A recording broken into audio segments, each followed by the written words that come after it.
So I want to say some things about suicide today. It's a difficult subject, a painful subject, a personal subject. Like so many millions of other people, this is something that I've not only heard about on the news, but I've also encountered in around me in my own life, in the lives of people close to me, especially. And I think that's probably the case for almost everybody that's watching this right now. Almost everybody, unfortunately, in the country is probably connected to this issue personally in some way, you know. Um, so that's what I want to talk about.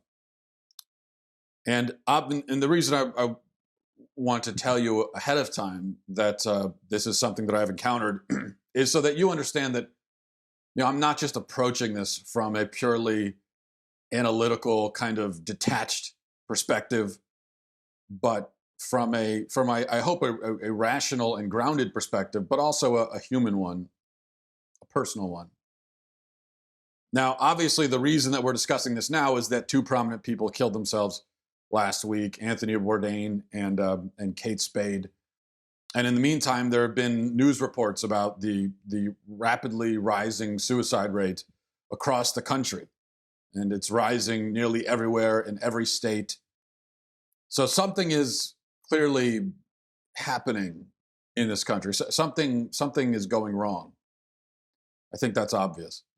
And when we see suicide, especially among the rich and famous and successful, it makes us stop and kind of ponder for a minute, because our assumptions are overturned and the facade kind of melts away, and we're awakened to this, or reawakened, I guess, to this stark reality where we realize that wealth and comfort and success are just frills. They're superficial. They don't mean anything necessarily. Because a person can have all that and yet be deeply in despair. They can be hopeless and miserable and yet have all that. So there has to be more to life, we realize.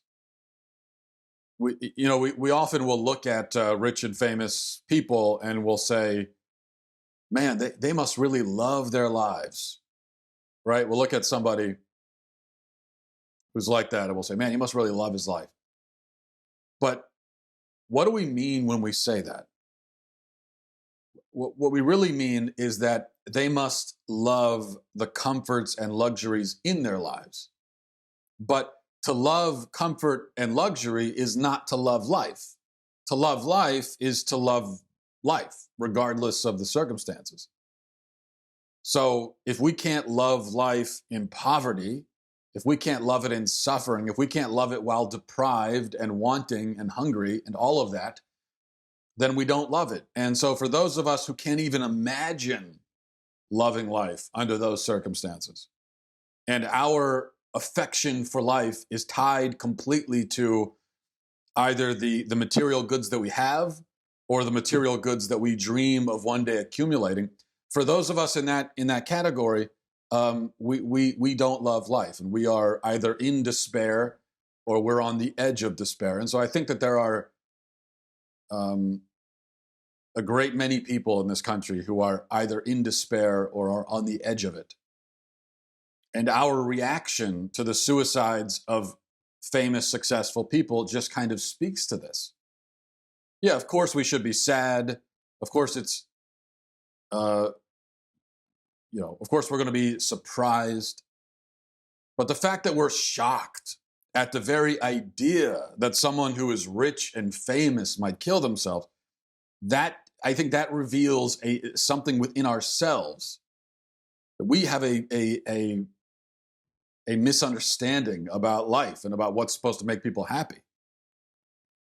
So even with all of these facts and these things tragically demonstrated to us by the suicides of people like Anthony Bourdain and Kate Spade, I think we continue, in the face of this issue, we continue to miss the point of everything. And we continue to perpetuate the problem by reacting to suicide in the worst possible ways and saying the worst possible things about it. And so I want to focus today, especially on two mistakes that I think we make when we talk about suicide. And I think these are dangerous mistakes. These are mistakes that are leading people down very dark paths. So, the first mistake. I've heard time and time again, especially after the suicide of somebody famous, that suicide is not a choice. This is what people will say. They say, well, it's not a choice. Nobody would choose that. I think this is basically well-intentioned when people say this. They're trying to be generous to the departed. They don't want to suggest that somebody would actually choose this, because if they chose it, then that means that they also chose to leave their families and to leave the whole world behind and to cause all this pain and suffering to those around them. And we don't want to say that, because if we say that, then that means that we're saying that suicide is selfish, and which is something that, by the way, in the old days, it was generally accepted by everyone that it's a selfish act. But now you're not allowed to say that. We don't want to say that because it's very mean to say. So instead, we go all the way to the other extreme, and we completely exonerate the person who's committed suicide. We completely not only exonerate them, but we defend. We practically defend what they did by saying that it wasn't a choice. It was merely the result of depression. And death is the result of depression, like death may be the result of pancreatic cancer, we say. It's just you can't help it. You play no part in it whatsoever. It just happens to you. That's all. In the same way that if you have cancer and your organs start shutting down and what have you, it's exactly the same. This is what I've been told. It's exactly the same. There's no difference. And when a person commits suicide from depression, they play no purposeful role in it at all. What a horrible, horrible thing to say. It is absolutely the worst thing to say. I mean, it really is horrible. And if this is the kind of thing that you say in the wake of suicide being in the news, I ask you to stop saying that, because it's wrong, it's a lie, and you're hurting people.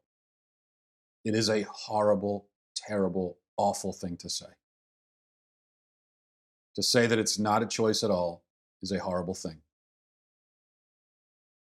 It's not hard to see why it would be so horrible and dangerous. Think about it for a second. Imagine a suicidal person. Imagine a suicidal person who is depressed, lost, and hopeless. He already feels like he has no choice, like there is no other way. He feels that way. It doesn't mean that that's actually what's going on. It doesn't mean that it's true. But he feels that way.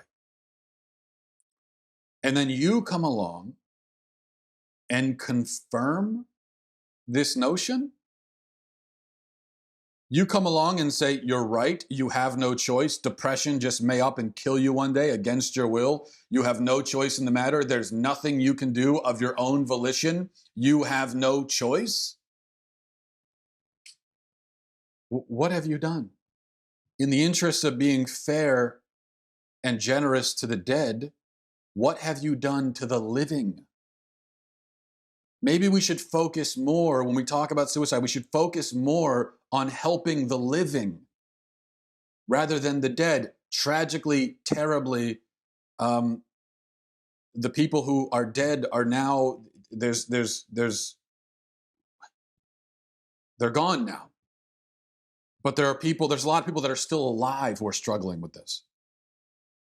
And so when we tell these lies about suicide for the sake of the dead, we hurt the living.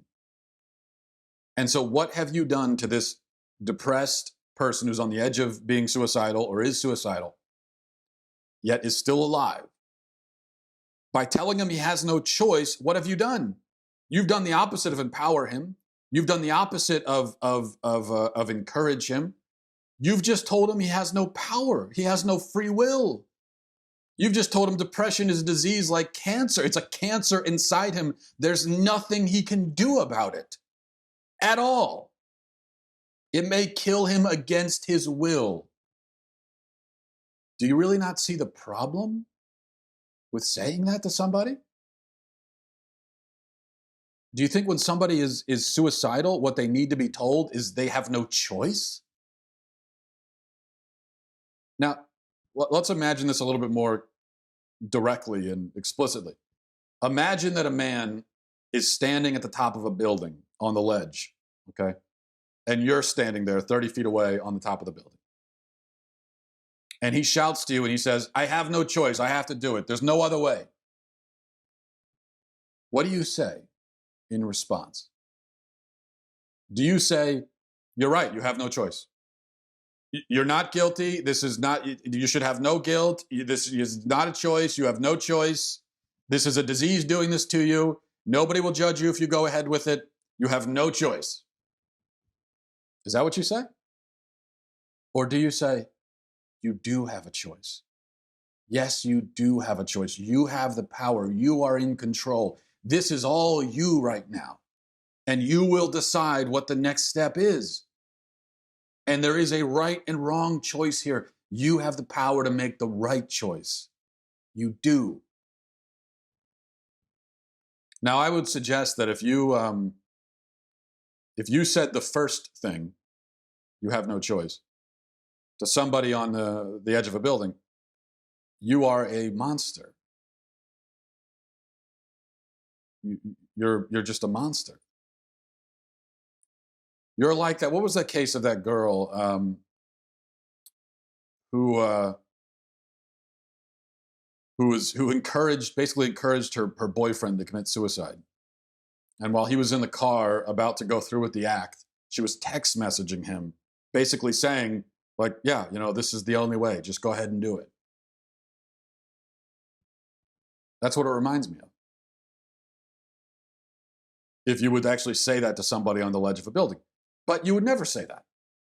You would never say that to somebody on the edge of a building, would you?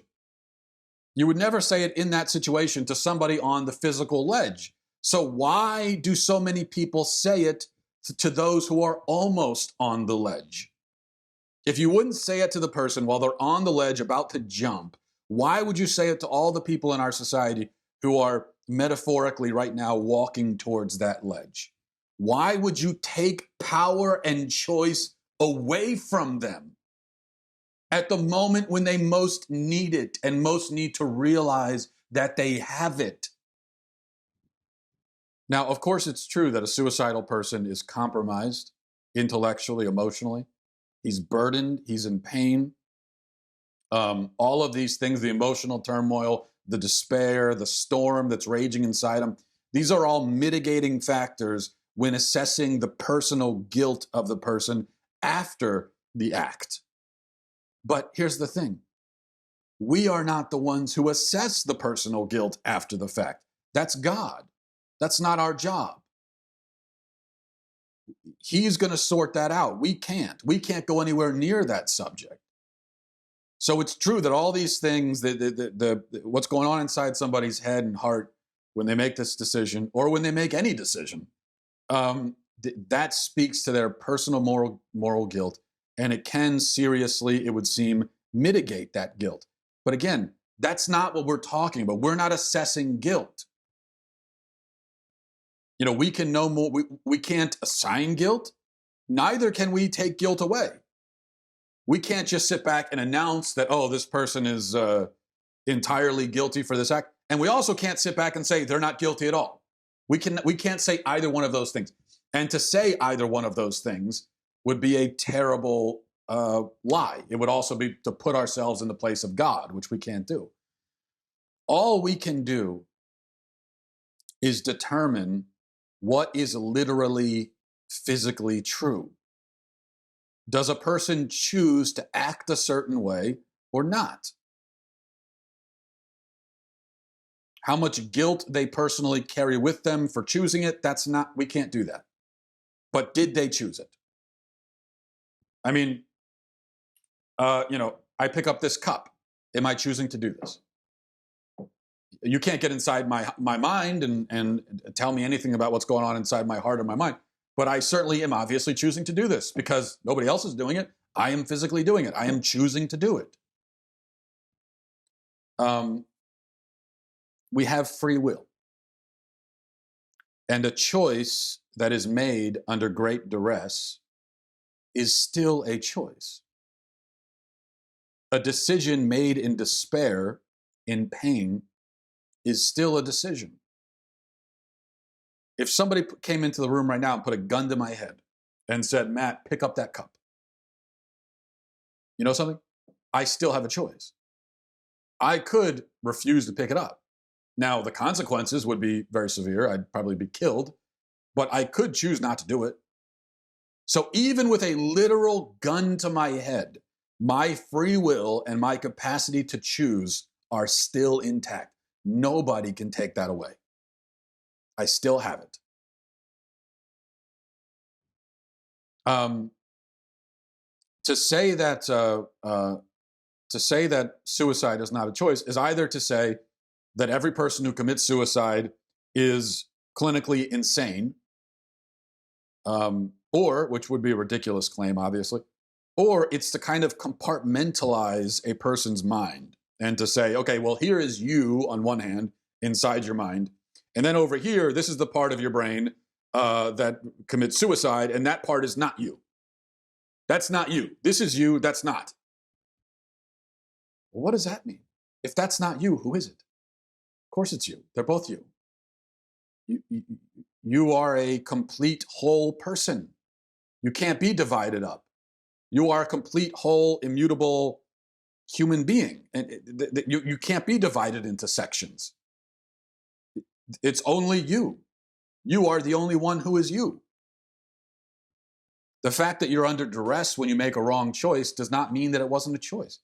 Oh, every destructive choice is made under either some kind of duress or in response to a compulsion or a temptation. Every destructive choice is made that way.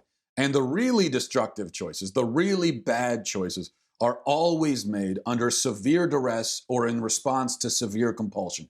So think about the worst crimes that you can imagine. Think about people that are in jail for the worst kinds of crimes: rape, murder, so on. Nobody does those things while in a calm state of mind. They're always in some kind of turmoil and internally. There's always a compulsion. Of course there is. So if suicide is not a choice, then no bad thing is a choice. If we only have free will when we're also free from compulsion and emotional stress, then nobody has free will. And if that's what you believe, that nobody has free will, then so be it. But please, then you have to explain, if you don't believe that anyone has free will, well, then what are you doing passing out the suicide hotline? What are you doing saying, if you're depressed, if you feel suicidal, talk to somebody? What are you doing passing out hotlines and giving tips to depressed people if you don't think they have a choice? If you don't think they can choose to act upon the advice you are giving them, then why are you giving it? The fact that you're giving advice means that you know it's a choice, that they have a choice. And so you're trying to influence them to make the right choice, which is a wonderful thing to do. All I'm saying is don't confuse the situation by saying that on one hand, on the other hand saying, well, they don't have a choice.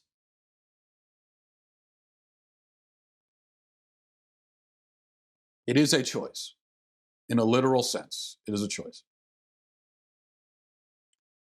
And so we ask ourselves, what is true? Is it a choice or is it not? Well, it's true that it is a choice.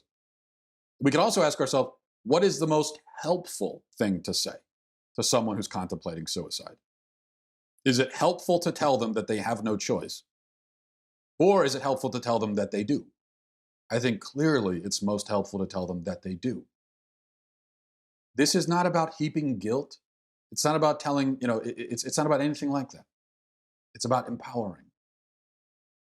It's about telling the truth, and it's about empowering. And if a person is contemplating this act, and they think about the fact that they have a choice and that they have the power, and which isn't to say that this is something they should do on their own. No, because if you're in that state of mind, you need to reach out and talk to somebody, get some help. I agree with that. Don't go through it on your own. The fact that you have a choice doesn't mean that it's something you have to do on your own or should do on your own. You shouldn't. When we get to that point, we have to reach out for help, but that's not the same thing as saying you have no choice. Because again, if you have no choice, then you can't even reach out to anybody necessarily. You can't choose to do that.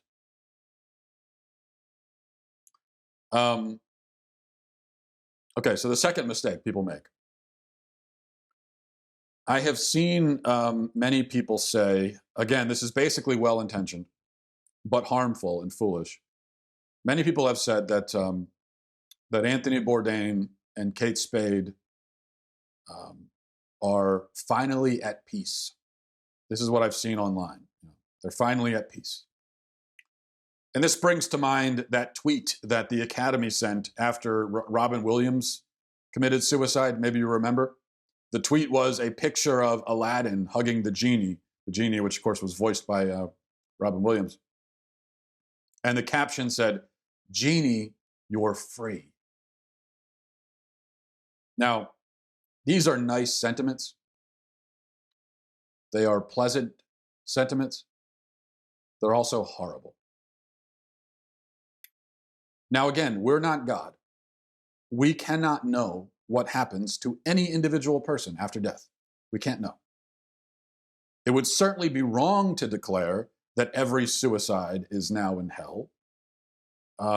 Very few people are tempted to make such declarations these days, so it's not even worth dwelling on. But if anyone were to say that, it would be wrong to say, because you're not God. You don't decide that. You cannot assess personal moral guilt. You don't know what was going on inside somebody's heart and inside their mind.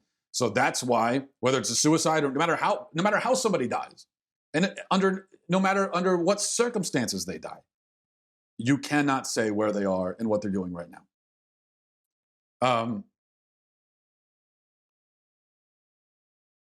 But it's wrong to say, because it's up to God to decide. And only God can judge what's happening inside somebody's heart and soul. Only God can judge. That's what everyone says. Only God can judge. But what people really mean when they say that is that only God can judge the guilt or innocence of a person. We can, however, judge actions. We have been given that ability by God, and He wants us to use that ability. So we can judge the action of suicide as gravely wrong, deeply disordered, and thus not a means to peace or freedom. So it's wrong to say of an individual person who died from suicide that they're in hell. That's very wrong to say. But it is certainly wrong. I would say even more wrong because of the scandal that it causes and what it may encourage people to do. I would say it's even more wrong to sit back and just declare, oh, they're at peace now. They're happy now. They're at peace. They're not suffering anymore. They're at peace. The truth is, we don't know where they are or what's happening to them or how much peace they have or don't have. What we do know is that the act of suicide is extremely wrong and extremely bad. And anyone who is looking for peace and freedom should not look for it that way. That's what we know, and that's what we should say. Now again, think of the suicidal person. Do you imagine that you're helping him by saying that Anthony Bourdain is at peace and free right now? If you mean to help him over the ledge, well, then that's a great way to do it. But if you mean to dissuade him from self-annihilation, you are doing it wrong, because very clearly, you are promoting and glorifying suicide and making it seem appealing when you speak about it in those kinds of terms. When a suicidal person hears you say, oh, this person killed themselves, they're at peace now, clearly you are promoting it to that person. You are like selling it to them. Um, so please stop saying that. It's not true. You don't. You cannot speak for the state of somebody's soul after death. This is a wrong thing. It's a bad thing. It's not a good thing to do, which is why we try to persuade people not to do it. And so we can't go around saying that this is how people find peace. This is not how you find peace.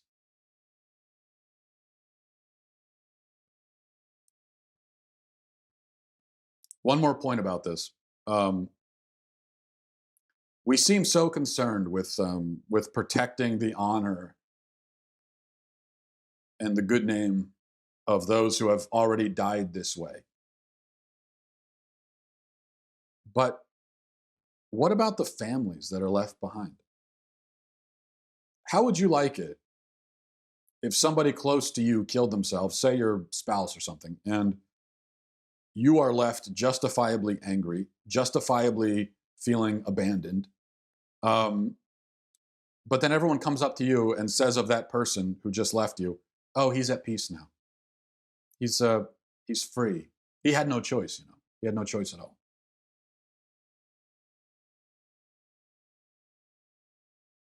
What they're telling you is that your anger is unfair and that your feelings are off base. And in fact, you are the selfish one, apparently, because you would prefer it if your loved one didn't find his peace.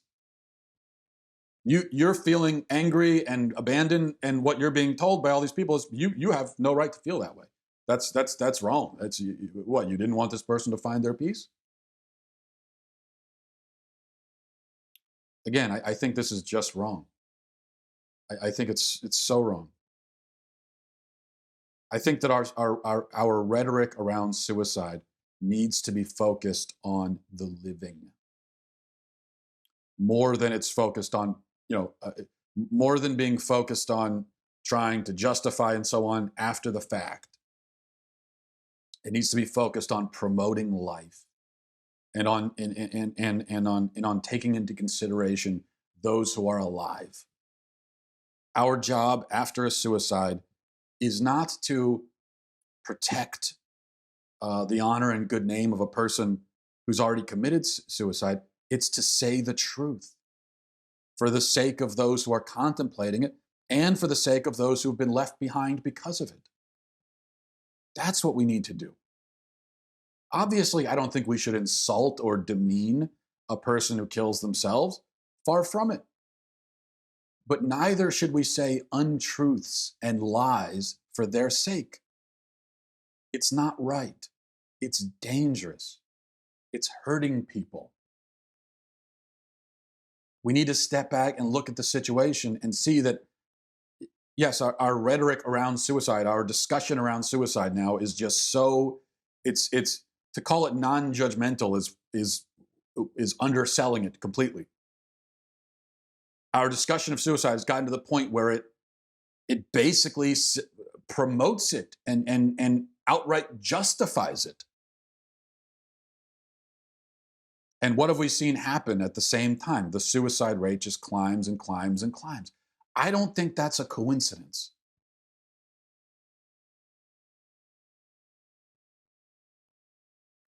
So these are just some things to take into consideration.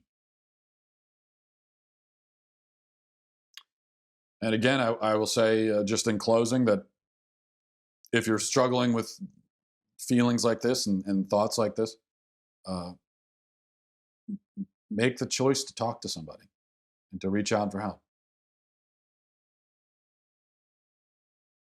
Because we're not meant to suffer through the darkest moments alone.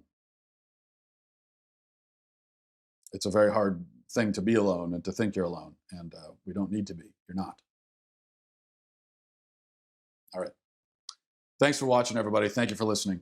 Godspeed.